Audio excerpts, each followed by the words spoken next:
Assalamualaikum warahmatullahi wabarakatuh. Pada pertemuan kuliah hari ini, kita akan melihat loop invarian yang sudah Anda kerjakan sebagai tugas untuk minggu lalu dan cara penggunaan loop invarian untuk pembuktian kebenaran dari algoritma. Baik, seperti yang sudah saya sampaikan pada pertemuan minggu lalu, bahwa untuk melakukan pembuktian kebenaran dari algoritma, kita tidak bisa hanya dengan melakukan tracing atau mencoba satu atau beberapa nilai input diberikan kepada sebuah algoritma, lalu melihat outputnya apakah sudah sesuai dengan yang diinginkan atau tidak. Jadi kita tidak bisa hanya melihat pada beberapa input. Kita harus meyakinkan bahwa algoritma yang sudah kita buat itu berlaku untuk keseluruhan nilai dari input yang bisa kita olah atau kita terima.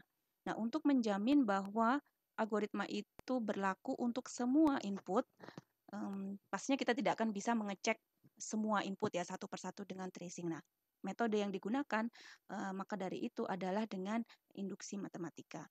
Induksi matematika minggu lalu sudah saya sampaikan bahwa konsepnya adalah seperti efek domino gitu ya. Jadi artinya ketika satu kartu domino di depan itu paling depan itu disentuh, maka jika kita menata dengan baik atau dengan tepat keseluruhan kartu domino yang lain di belakang yang pertama, maka itu akan memberikan efek jatuh yang berantai dan itu akan terjadi sampai pada kartu domino terakhir dari susunan kita. Nah, ini yang konsep yang juga digunakan di dalam induksi, sehingga ketika berlaku benar atau algoritma itu benar untuk satu input, maka dia akan bisa dipastikan juga benar untuk keseluruhan input yang lain sampai dengan yang terakhir. Gitu. Nah, ini kita lihat ke beberapa contoh, ada beberapa contoh di slide yang akan saya jelaskan ini. Kita lihat dulu yang paling sederhana dari keseluruhannya adalah pembuktian untuk melihat jumlah dari n bilangan natural pertama. Jadi satu ya, bilangan natural kan 1, 2, 3, dan seterusnya. Nah, ini kita ingin mencari sum of n first n natural numbers atau jumlah dari n bilangan natural pertama. 1 ditambah 2 ditambah 3 ditambah dan seterusnya itu adalah setengah n kali n plus 1. Ini saya rasa contoh yang juga pernah digunakan di mata kuliah matematika diskrit ya untuk penjelasan induksi. Nah, kita ingin membuktikan bahwa Pn proposisi kita ini berlaku untuk semua bilangan natural n. Nah, ini tadi ya. Bagaimana cara yang paling mudah? Ya, paling mudah memang tinggal kita masukkan saja ya. N-nya tinggal kita ganti berapa, P0, P1, P2, dan seterusnya. Tetapi apakah sampai berapa mau kita masukkan angkanya? 100? Bagaimana kalau ternyata tidak berlaku untuk bilangan ke 101 atau bilangan ke 1001 dan seterusnya. Sehingga kita tidak bisa hanya berbasiskan hanya mencoba saja. Kita harus mencari strategi lain yang lebih baik, yakni dengan menggunakan konsep induksi. Jadi pada induksi itu langkahnya secara umum itu terdiri dari dua bagian. Pertama kita harus tentukan dulu ya induction hipotesisnya atau apa hipotesis yang ingin kita buktikan, misalkan adalah P. Kemudian kita tetapkan atau kita tes ya, tetap kita bisa menggunakan strategi untuk menguji coba satu nilai real yang kita masukkan. Jadi ini yang disebut sebagai base case-nya. Buktikan bahwa P0 atau P nilai terkecil yang bisa diterima oleh rumus ini tadi ya, bisa 0, bisa 1, bisa 2 tergantung dari algoritma atau rumus yang kita pilih. Jadi itu disebut sebagai base case. Buktikan bahwa itu benar. Kemudian yang kedua itu adalah langkah induksinya. Di sini merupakan implikasi ya atau jika maka. Jadi jika induction hypothesis tadi berlaku benar untuk suatu nilai bilangan K, di mana K ini ada di antara 0 dan N ya, terserah berapapun K itu kita bisa isi. Jika berlaku benar untuk N sama dengan K, maka dia juga akan berlaku benar untuk K, N sama dengan K plus 1. Jadi, sembarang nilai yang ada di tengah, kemudian ditambah satu lagi dari yang nilai di tengah tadi, jika kita bisa berhasil membuktikan itu benar, maka pembuktian kita dikatakan juga benar. Di ini saya rangkum ya induksi matematika, kita menggunakan base case-nya, lalu bergerak dari induksinya. Baik, jadi ini ya base case, lalu lanjut ke inductive case. Asumsi atau misalkan PK benar, maka kita akan membuktikan jika PK benar, maka PK plus 1 juga benar. Nah, kita lihat sekarang ke contoh sebuah algoritma yang ingin kita buktikan kebenarannya. Ada sebuah nilai ya, X sama dengan C sebuah konstanta, kemudian Y sama dengan 0, lalu while X lebih dari 0, yang dikerjakan di sini adalah nilai X-nya dikurangi 1, X min, dan nilai Y-nya ditambah 1, atau Y plus. Nah, di sini tentunya kita harus menetapkan properti yang mau kita uji. Ya, kita ingin membuktikan apakah Y itu sama dengan C ketika loop berakhir. Jadi ini kita konteksnya sudah ke pembuktian algoritma ya. Kalau tadi hanya sum saja untuk deret bilangan, ini kita lihat contoh ke bentuk algoritmanya. Jadi ini yang mau kita ingin buktikan, Y sama dengan C setelah loop berakhir.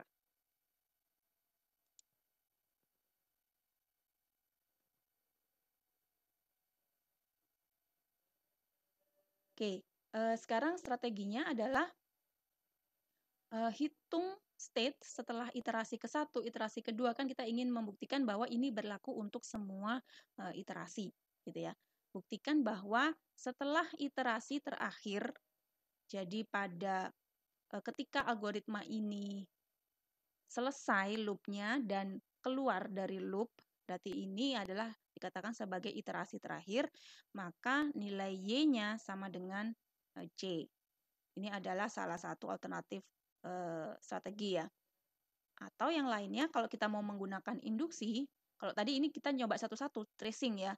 Iterasi 1 nilai Y berapa, nilai C berapa.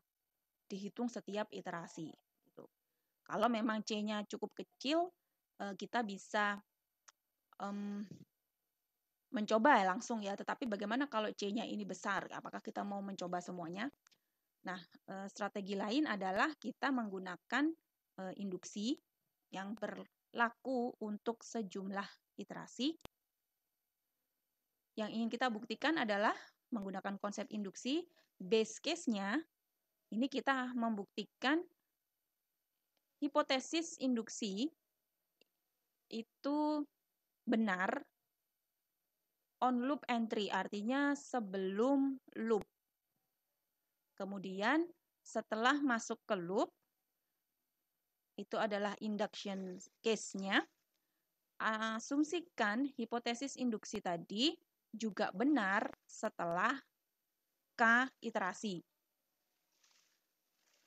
Dan setelah K plus 1 iterasi, dia juga benar. Jadi masih tetap ya menggunakan konsep yang sama seperti ini ya. Jika PK benar, maka PK plus 1 juga benar. Dibawa ke iterasi pada loop, maka jika pada iterasi ke K benar, buktikan bahwa dia juga benar untuk iterasi ke K plus 1.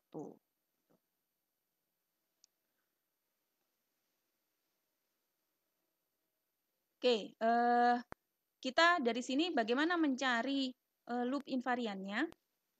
Kita cek dulu ketika sebelum masuk di loop ya, baris yang pertama ini di sini ditetapkan X sama dengan C, Y sama dengan 0.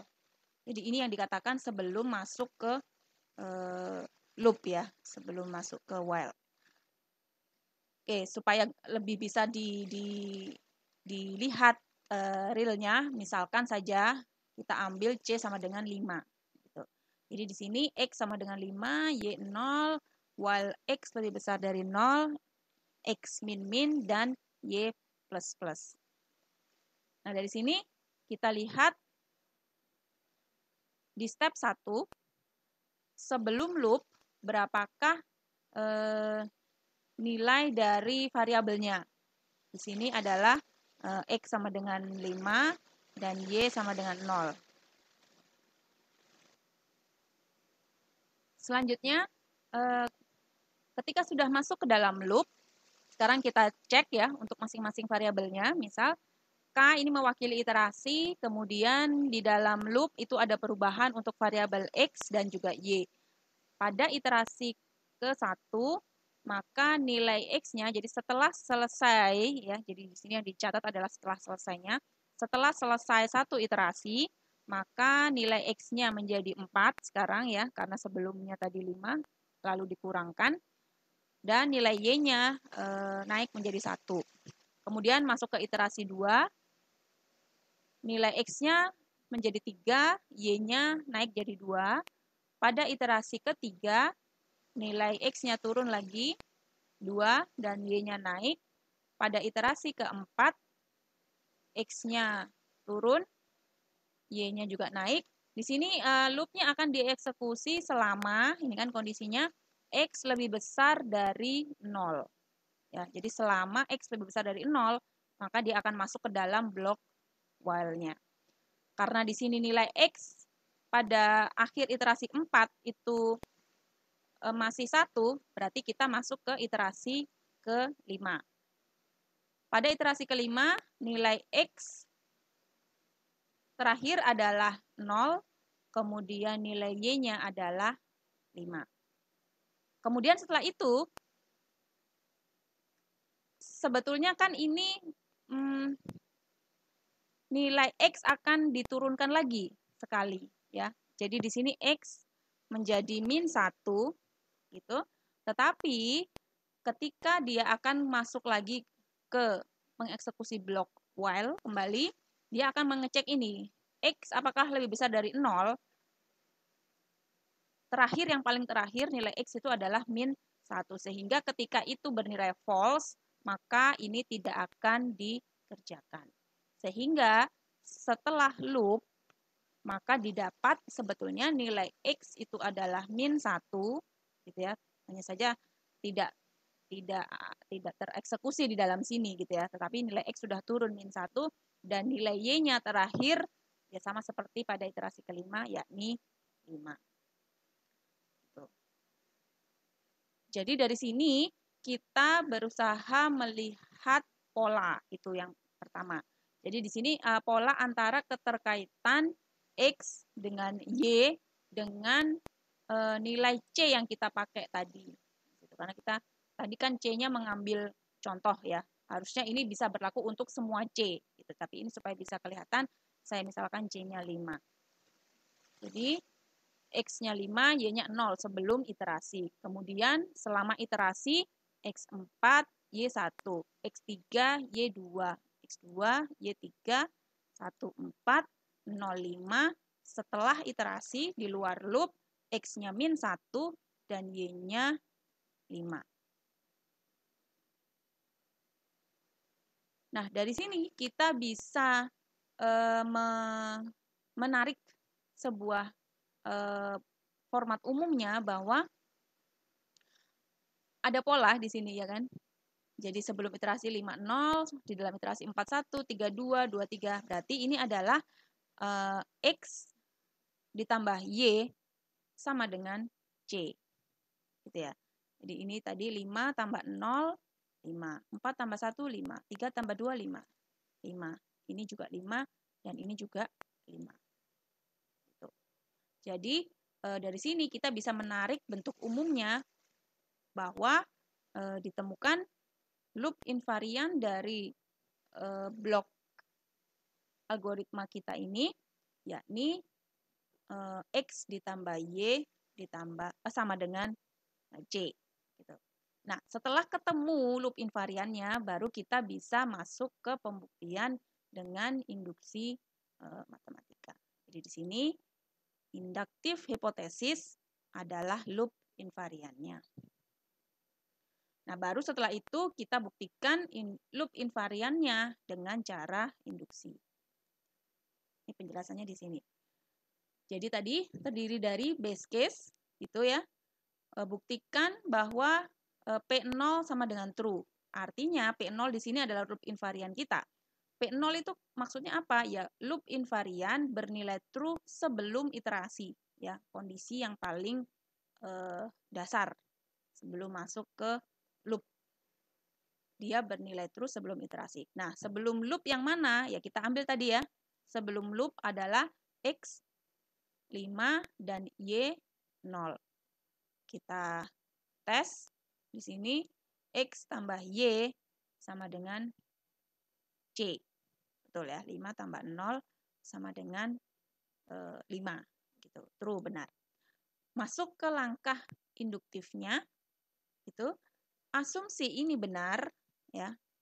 Jika PK sama dengan true, maka buktikan loop invarian pada PK plus 1 juga true. Jadi di sini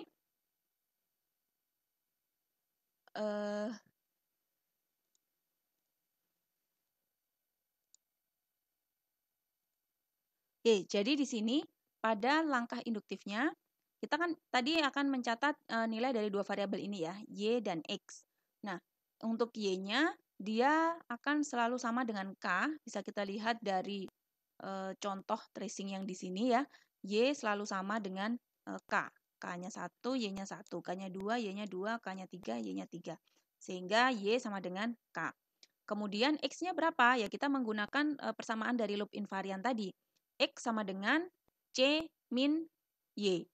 Ya, X sama dengan C min Y, maka kita substitusi Y dengan K menjadi X sama dengan C min K. Asumsi ini adalah benar, true. Kemudian berikutnya, jika dia PK bernilai true, maka kita akan membuktikan berlaku juga atau true juga untuk PK plus 1. Artinya di sini pada iterasi ke K plus 1. Jadi setelah K plus 1 iterasi, maka nilai Y itu pasti juga akan sama dengan K plus 1, karena tadi Y mengikuti K-nya kan. Lalu kita substitusi lagi untuk C-nya, untuk X-nya adalah C min Y gitu ya, atau min K plus 1 sama dengan C min K min 1. Nah, dari sini kita punya loop invariannya X plus Y sama dengan K, kemudian ada nilai Y-nya seperti ini, dan ada nilai X-nya seperti ini. Tinggal kita substitusi ke loop invarian. Jadi X itu kita ganti dengan C min K plus min 1, kemudian Y-nya kita ganti dengan K plus 1. Ini sama dengan C yang sisi kanan. Tinggal kita buka saja semua kurungnya ya. C min K min 1 plus K plus 1 sama dengan C. Yang K akan saling menegasi, begitu juga yang 1 juga saling menegasi. Sehingga nilai akhirnya adalah C sama dengan C. Terbukti benar. Gitu.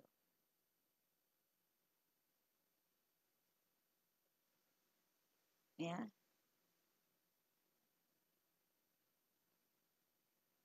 Nah, nanti pembuktian kebenaran tadi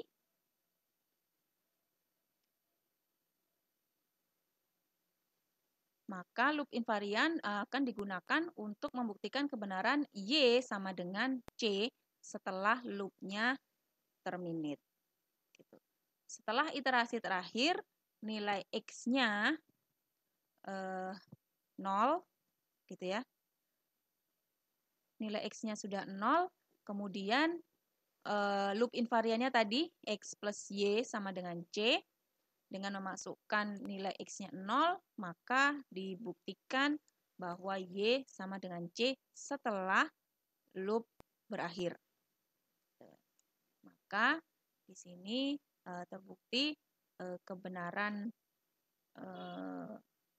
properti yang ingin kita buktikan tadi. Y sama dengan C setelah loopnya selesai.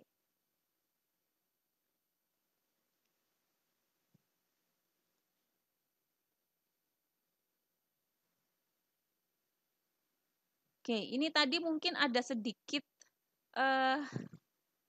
kesalahan ya.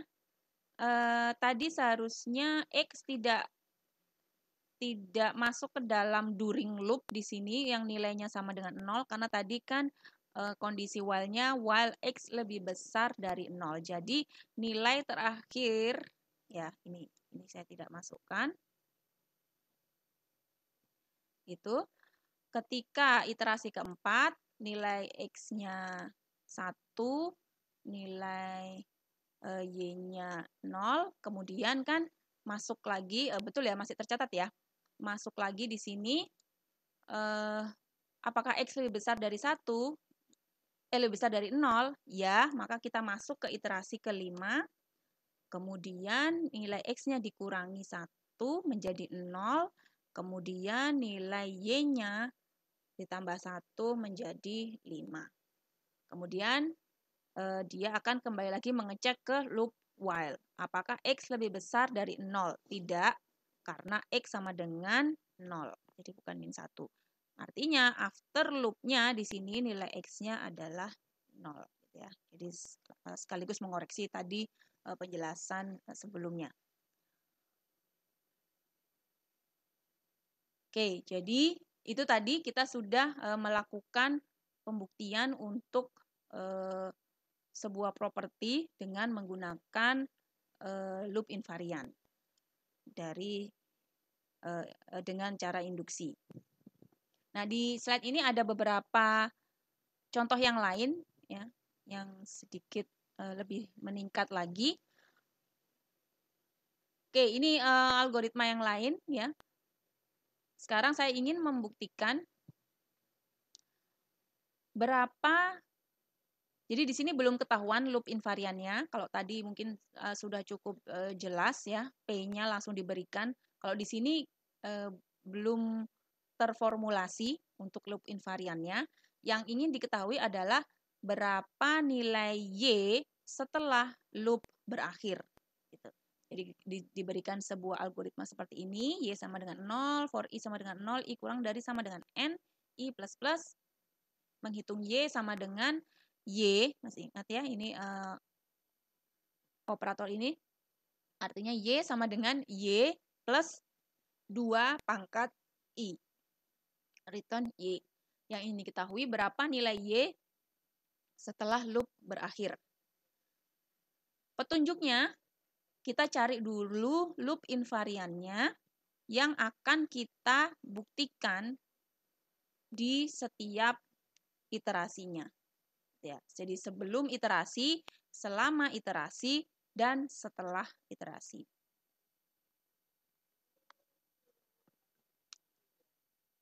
Ya, ini beberapa cara untuk penulisan loop for ya, mungkin di beberapa bahasa pemrograman sedikit berbeda, tetapi kita gunakan notasi yang standar untuk C ya. Di sini adalah yang seperti ini. Ya, ini kita mau membuktikan yang ada di dalam loop for tadi.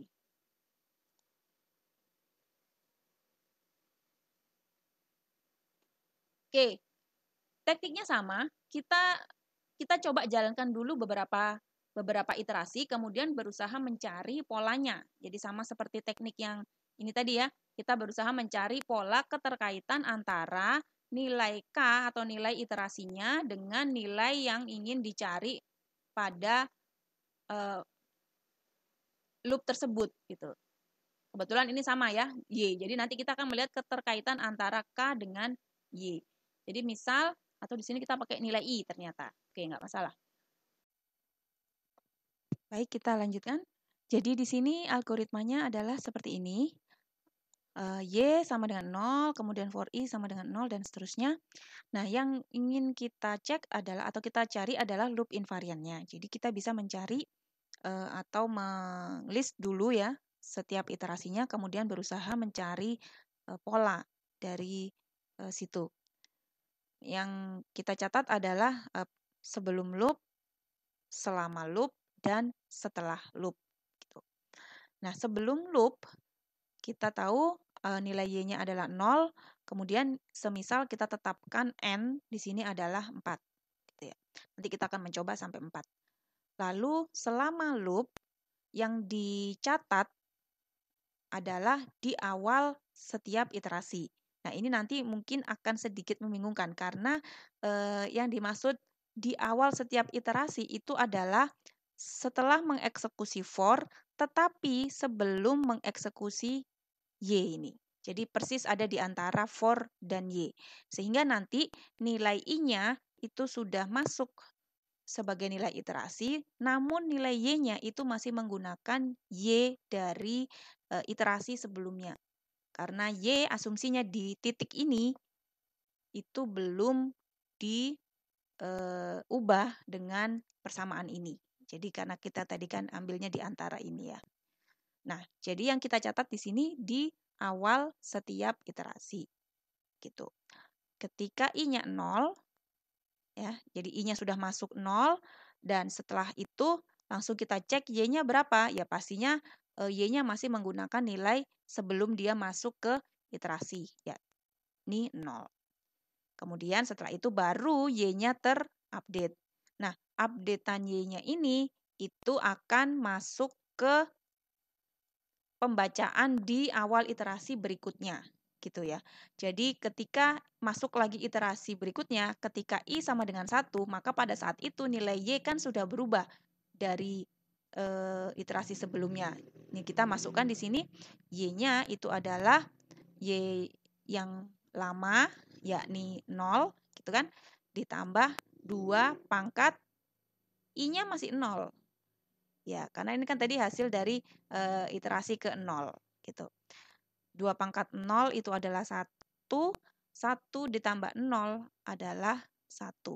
Jadi ini yang tercatat di sini. Ketika dia masuk ke I sama dengan 1. Gitu. Lalu setelah itu sama, ulangi lagi, ambil di antaranya ini. Ketika I-nya berubah jadi 1, I-nya akan ketika I-nya berubah jadi 1, maka dia akan mengupdate Y-nya menjadi 3.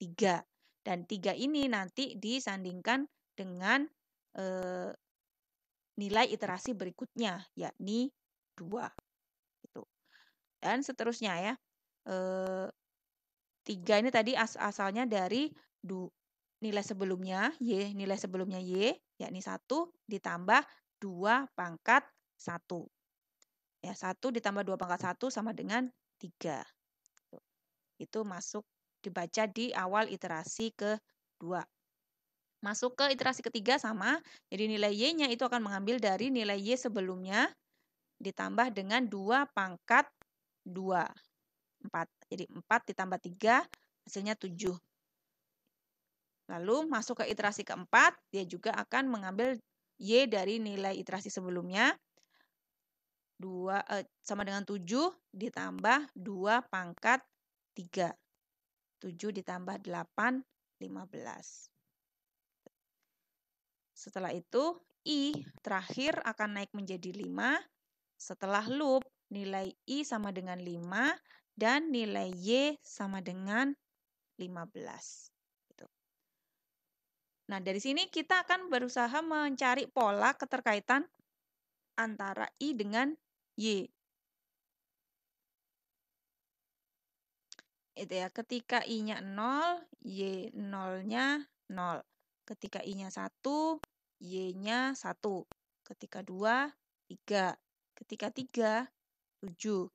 Ketika 4, 15.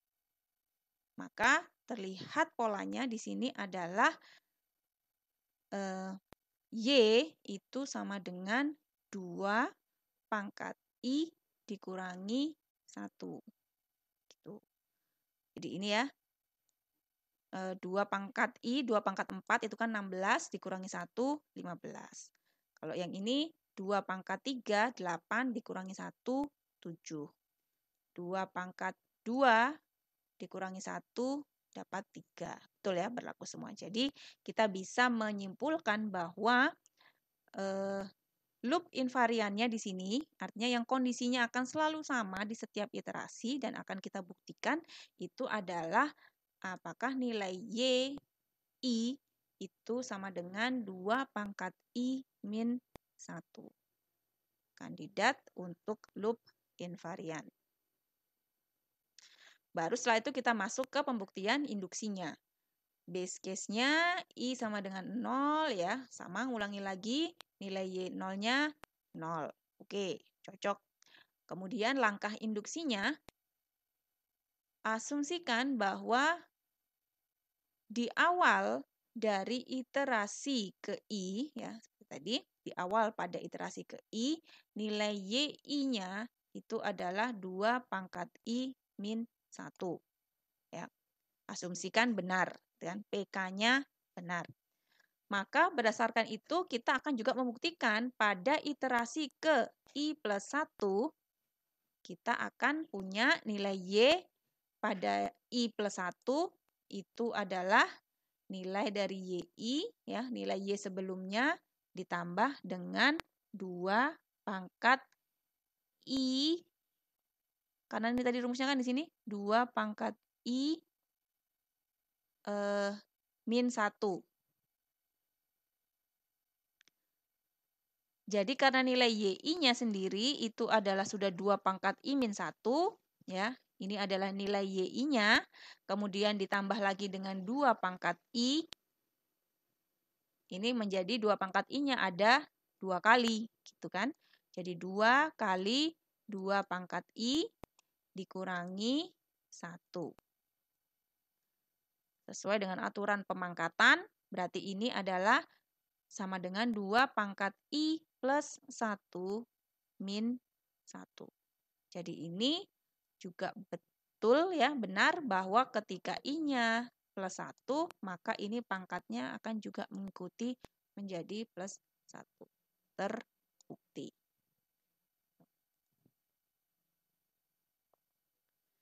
Lalu step ketiga, setelah terbukti kebenarannya, kita cek ketika loop-nya berhenti pada saat I sama dengan N plus 1, ya, pada saat I-nya sama dengan 5, maka setelah loop,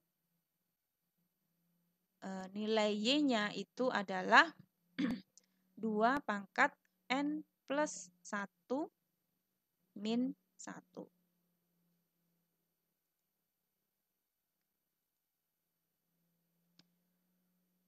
Oke, ini kasus nomor 2 tentang binary search. Konsepnya sama sekali lagi, ini ya, Anda mestinya sudah pernah tahu ya algoritma pencarian binary ini, binary search. Mungkin bentuknya bisa bervariasi ya, penamaan variabelnya, lalu pemberian parameternya, tapi rata-rata biasanya seperti ini. Namanya fungsinya adalah binary search, kemudian kita akan mencari pada array A, begitu. Kemudian target ini adalah isinya apa yang mau kita cari di A. Jadi seperti key-nya ya, yang dicari apa. Tuh. Algoritmanya adalah kita menetapkan batas bawah dan batas atas. Ya.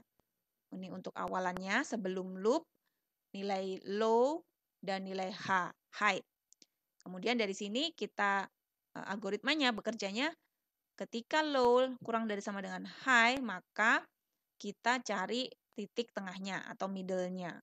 Tinggal low plus high dibagi 2. Baru setelah itu kita bandingkan dengan target yang mau kita cari.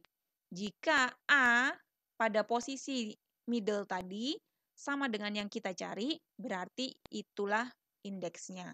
Ketemu langsung. Tetapi kalau dia ternyata lebih kecil, maka kan harus disesuaikan. Kalau ternyata middle-nya lebih kecil daripada target, artinya targetnya besar di atas dari mid. Berarti yang harus kita geser adalah yang low-nya. Yang tadinya low-nya mulai dari start index ke 0, maka harus digeser ke mid plus 1. Sebaliknya, kalau ternyata middle itu lebih besar daripada target, maka high-nya yang kita kecilkan. Jadi low-nya tetap 0, maka sekarang high-nya menyesuaikan middle min 1.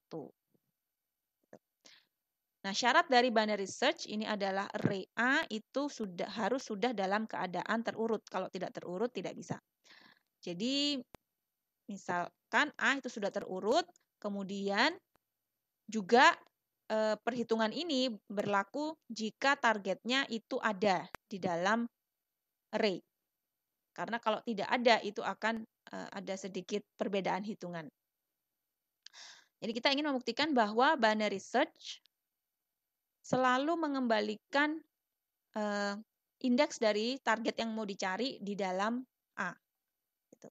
Kita menggunakan loop invariant.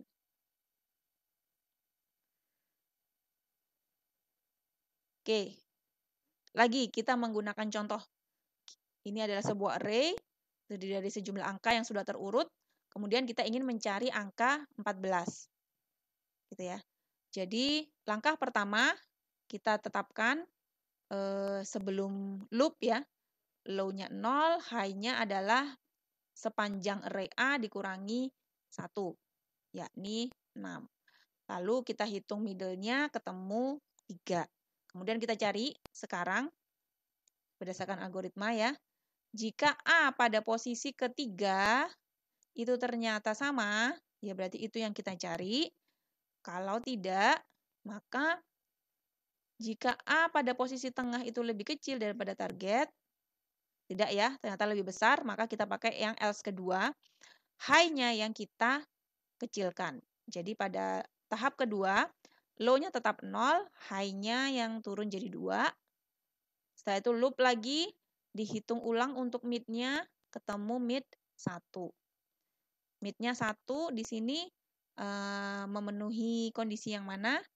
Memenuhi kondisi yang kedua. A middle, ya, A pada posisi ke-1 itu ternyata masih lebih kecil daripada target ya, 10, masih lebih kecil dari 14. Berarti yang kita geser sekarang adalah low-nya. Low sama dengan mid plus 1. Jadi di sini mid-nya tadinya 1 ditambah 1, 2. Tuh. Nah, setelah itu kita loop lagi ke atas. Mid-nya sebetulnya masih dihitung lagi ya. 2 tambah 2 dibagi 2 gitu. Ya, tetap kembali ke 2. Jika A mid, A kedua itu sama dengan target, maka return mid. Ya sudah, pada iterasi ketiga ini langsung ditemukan indeks untuk angka 14. Jadi indeks 2 ini yang kita kembalikan, return mid. Nah, dari sini bagaimanakah rumusan loop invariantnya? Nah, ini mungkin yang juga sedikit berbeda dengan cara sebelumnya. Dari sini kita bisa menyimpulkan bahwa dari pelacakan seperti ini kita bisa menyimpulkan bahwa nilai low dan high itu akan mengelilingi atau memberikan batas atas dan batas bawah dari lokasi sesungguhnya dari target yang kita cari. Gitu. Ya. Jadi ibaratnya kan memang ini tugasnya adalah untuk memberikan batasan supaya kita tidak mencari di luar batas. Jadi akan selalu terjaga oleh low dan high. Berarti ini yang mau kita buktikan. Apakah betul nilai low dan high ini akan selalu membatasi target. Itu adalah loop invariantnya. Oke, dari sini kita bisa bangun loop invariannya. Pada setiap iterasi di loop while, nilai low dan high itu akan ini loop invariannya ya. Nilai low dan high itu akan memberikan batas atas dan batas bawah dari target ya. Awal tadi nilai low-nya 0, indeks high-nya 6. Ini untuk step keduanya, pembuktian melalui induktif. Jadi base case ketika algoritmanya mulai, low-nya adalah 0, high-nya adalah panjang dari array A dikurangi 1, sehingga low dan high itu meliputi keseluruhan value. Jadi tadi len A-nya berapa? 7 ya. 1, 2, 3, 4, 5, 6, 7. Jadi panjang dari A 7, lalu high-nya berarti 7 min 1, 6. Low-nya 0, high-nya 6, sehingga pada kondisi itu dia akan mencakup keseluruhan value atau nilai yang ada di dalam array. Maka target pasti akan berada di antara low dan high juga. Nggak mungkin di luar array gitu kan, karena target pasti ada di dalam array. Oke. Langkah keduanya, induktif hipotesisnya, misalkan pada sembarang iterasi, ya kita akan mencari pada iterasi ke K, pada iterasi ke K plus 1 nantinya. Jadi pada sembarang iterasi K, low dan high masih tetap melingkupi dari target tadi. Nah, dari sini karena kita ada dua macam kasus. Kasus yang pertama kalau targetnya itu lebih kecil daripada middle, dan kasus kedua kalau targetnya lebih besar daripada middle. Jadi dari kedua kasus ini kita cari satu-satu ya. Pada case pertama, jika ini yang terjadi, maka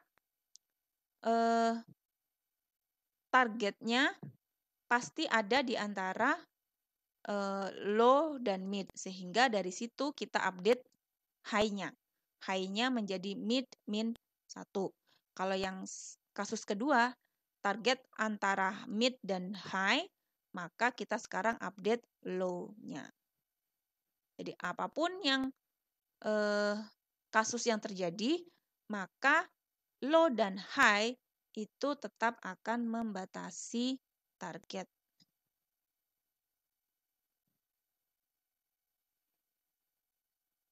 Ya. Low akan selalu naik dan high akan selalu turun. Pada suatu titik, ini akan mengerucut pada satu lokasi nantinya yang menunjukkan low sama dengan high, disitulah posisi target yang kita cari. Jadi pada saat ketemu tadi di akhir iterasi, ketika targetnya sudah ketemu, maka loop invarian kita ini juga masih tetap bernilai true. Jadi A pada posisi low itu lebih kecil sama dengan target dan juga lebih kecil sama dengan high. Tuh. Jadi 3 posisi array itu sudah dibuktikan. Ya. Untuk yang problem 3, coba silakan Anda baca dulu penjelasannya. Nanti ya kita juga Anda bisa lihat seperti apa penyelesaian untuk permasalahan yang ketiga. Sekian pembahasan untuk penggunaan loop invarian pada pembuktian algoritma. Terima kasih. Wassalamualaikum warahmatullahi wabarakatuh.